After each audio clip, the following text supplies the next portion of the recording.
ఉన్నాను.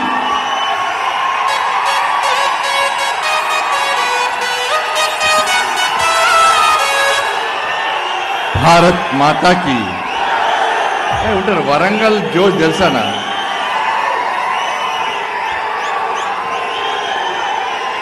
భారత్ మాతాకి ఒక నిమిషం. భారత్ మాతాకి జోష్ అంటేనే వరంగల్. వరంగల్ హన్మకొండ అబ్బో ఉమ్మడి డేంజర్ అన్నా మీరు. ఇప్పుడే అభయ పాటి గారు చెప్తున్నా మీ గురించి. జోష్ ఉంది కదా, అసలు రెండు గట్టిగా చేతులు ఎత్తున్నా. భారత్ మాతాకి, భారత్ మాతాకి జై శ్రీరామ్, జై శ్రీరామ్. రామ లక్ష్మణ జానకి, రామ లక్ష్మణ జానకి. నరేంద్ర మోడీ గారి నాయకత్వం, నితిన్ నవీన్ గారి నాయకత్వం, రామచంద్రరావు గారి నాయకత్వం. అందరికీ నమస్కారం. ఫస్ట్ ఒక బెట్టి కడతాను మీతో. మీరు రెడీ అన్నా?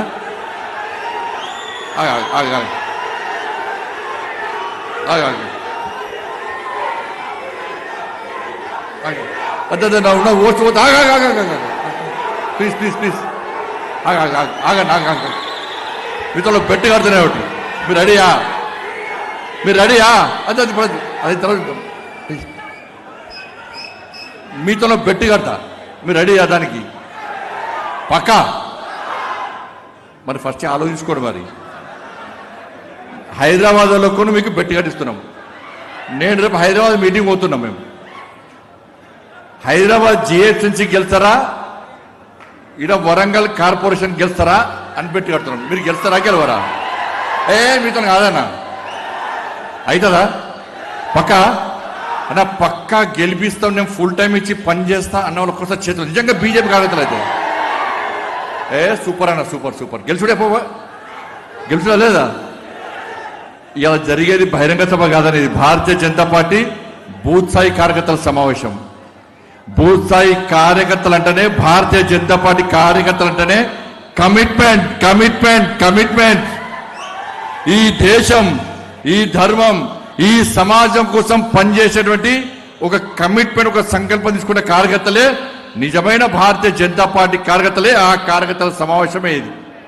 ఇవాళ జాతీయ అధ్యక్షుడు, ప్రపంచంలో అతిపెద్ద పార్టీకి ఇవాళ జాతీయ అధ్యక్షుడైన నితిన్ నవీన్ గారు ఇవాళ మన గడ్డకు, ఓరుగల్లు గడ్డకు వచ్చిరంటే మీ మీద నమ్మకం, మీ మీద విశ్వాసం, దాని మీద గుర్తించే ఈ రోజు మీ అందరి ఆశీర్వాదం తీసుకోవడం వల్ల వచ్చిన విషయాన్ని ఒక్కసారి మనం గుర్తుంచుకోవాలి. అంత పెద్ద మహానాయకుడు వచ్చినప్పుడు ఇలా మన సంకల్పం గట్టి ఉండాలన్నా. ఇలా ఏ సర్వే చూసినా కూడా, నేను అది పొగుడతలేను, ఇలా ఏ సర్వే చూసినా కూడా వరంగల్ కార్పొరేషన్ లో ఈసారి ఎట్టి బస్సులో కాషాయం జెండా రెప్పరెప్పులు ఆడడం ఖాయం అని చెప్పి 100% సంకేతాలు వచ్చినాయి. ఇవాళ ఇక వాళ్ళు వీళ్ళు మొరుగుతారని పరిస్థితి. ఇక బీఆర్ఎస్ కూడా అడ్రస్ వాడికి మనకి మొన్న ఎమ్మెల్యేకు, ఎమ్మెల్సీలో క్యాండిడేట్ బీఆర్ఎస్ వాళ్ళకు ఉన్నారా? మనమే గెలిచినాం. వాడ ఎమ్మెల్సీకి క్యాండిడేట్ లేరు. 7 కార్పొరేషన్ ఎన్నికలు జరిగినాయి మొన్న తెలంగాణలో. బీఆర్ఎస్ ఎన్ని గెలిచినాయి? 0. కరీంనగర్లో ఎవరు గెలిచారు? ఎవరు గెలిచారు? అరే కరీంనగర్లో ప్రతి భారతీయ జనతా పార్టీ కార్యకర్త ఎస్ మేము బీజేపీ కార్యకర్తలను గల్లా ఎగిరేసుకొని తలెట్టుకొని భారత్ మాతాకి జై, జై శ్రీరామని గర్జిస్తూ గాంధీస్తూ గల్లీ గల్లీలో తలెత్తుకొని తిరుగుతున్న భారతీయ జనతా పార్టీ కార్యకర్తలు. ఇలా ఆ అద్భుత అవకాశం మీకు వచ్చింది. అలా బీఆర్ఎస్ పార్టీ లేదు, కాంగ్రెస్ పార్టీ లేనే లేదు. ఇవాళ ప్రజలందరూ విషయాలు ఎవరి గురించి చూస్తున్నారు? భారతీయ జనతా పార్టీ. ఇలా ఓటు అడిగే హక్కు కాంగ్రెస్ బీఆర్ఎస్లకు లేదన్నా. 12 సంవత్సరాలు ఏం బీకిరన్నా బీఆర్ఎస్ వాళ్ళు, 12 సంవత్సరాలు ఏం బీకిరన్నా బీఆర్ఎస్ వాళ్ళు. అరే మేము సవాల్ చేస్తున్నాం. ఈ వరంగల్ కార్పొరేషన్ స్మార్ట్ సిటీ చేసిన ఘనత నా నరేంద్ర మోడీ ప్రభుత్వాన్ని. 70 పైసలు స్మార్ట్ సిటీ పైసలు నీ అయ్య జాగిరా, నీ తాత జాగిరా. నా నరేంద్ర మోడీ పైసలు ఇస్తే మొత్తం దోసుకొని స్మార్ట్ సిటీ పైసలు డైవర్ట్ చేసిన ఈ ఫాల్తీగాళ్ళు. ఇలా కరీంనగర్ స్మార్ట్ సిటీ చేస్తాం, వరంగల్ స్మార్ట్ సిటీ చేస్తాం. మరి కరీంనగర్ ఎందుకు అభివృద్ధి చెందింది? వరంగల్ స్మార్ట్ సిటీగా ఎందుకు అభివృద్ధి చెందలేదు, వరంగల్ కరీంనగర్ పైసలు ఎందుకు ఉపయోగపడ్డాయి, వాళ్ళ వరంగల్కి ఇచ్చిన పైసలు ఏడవేనాయో ఒక్కసారి వరంగల్ కార్పొరేషన్ ప్రజలు ఇవాళ బీఆర్ఎస్ పార్టీ నాయకులను ప్రశ్నించాలి. ఓ స్మార్ట్ సిటీలో అందం లేదు వరంగల్, కనీసం రోడ్లు లేవు, మోర్లు లేవు, లైట్లు లేవు. అరే వర్షం పడితే హంటర్ రోడ్డు మొత్తం మునిగిపోతుందన్న. రాంపూర్ డంపింగ్ యార్డ్తో చుట్టుపక్కల గ్రామాల ప్రజలు తల్లడిల్లిపోతున్నారన్న. చిన్నపాటి వర్షానికే వరంగల్ మునిగే పరిస్థితి వస్తే నా స్మార్ట్ సిటీ పైసలు ఏడవైనాయో మీరు అడగాలన్నా లేదన్న. అడుగురు గల్లబట్టాడు బీఆర్ఎస్ వస్తే 720 పైసలు ఉన్నాయి. నా మోడీ ఇచ్చిన స్మార్ట్ సిటీ పైసలు 7 అడుగురన్న. ఇలా భాగ్యనగర్ తర్వాత కేంద్ర ప్రభుత్వం అత్యధిక నిధులు చూడండి కార్పొరేషన్ ఏదంటే ఇలా వరంగల్ కార్పొరేషన్. స్మార్ట్ సిటీ ఎవరిచ్చారు? స్మార్ట్ సిటీ ఎవరిచ్చారు చెప్పాలి? ఎవరిచ్చారు స్మార్ట్ సిటీ? ఎవరిచ్చారు? వ్యాగన్ వరలింగ్ ఫ్యాక్టరీ ఎవరిచ్చారు? ఎయిర్పోర్ట్ ఎవరిచ్చారు? మల్టీ స్పెషాలిటీ హాస్పిటల్ 150 కోట్లు ఎవరిచ్చారు? భద్రకాళి బండ్ ఎవరు చేసిర్రు? టెక్స్టైల్ పార్క్ ఎవరు చేసిర్రు? రింగ్ రోడ్ ఎవరు చేసిర్రు?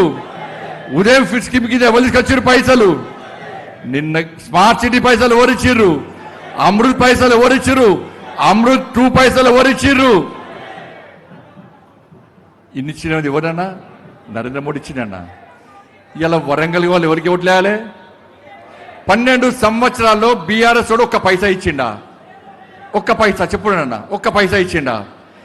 ఇక మేము వీక్తామని చెప్పి వీళ్ళు వచ్చారు కాంగ్రెస్ వాళ్ళు. వీళ్ళు ఒక పైసా ఇచ్చిర్రా? వాళ్ళు ఎట్లా దోసుకున్నారో వాళ్ళకు తాతలే వీళ్ళు ఇంకా దోసుకునే పరిస్థితి ఇలా బీఆర్ఎస్ లేదు. ఇది ఓన్లీ వరంగల్ కాదన్న, తెలంగాణ రాష్ట్రం మొత్తం కూడా ఒక మంచి వాతావరణం, భారతీయ జనతా పార్టీకి అనుకూలమైన వాతావరణం. చాలా మంది కార్యకర్తలు అనుకుంటారు ఇది ఎప్పటించో చెప్తున్నాం. ఈసారి ధారదన్న, ఈసారి 2028లో ఎప్పుడు ఎన్నికలు వచ్చినా తెలంగాణ రాష్ట్రంలో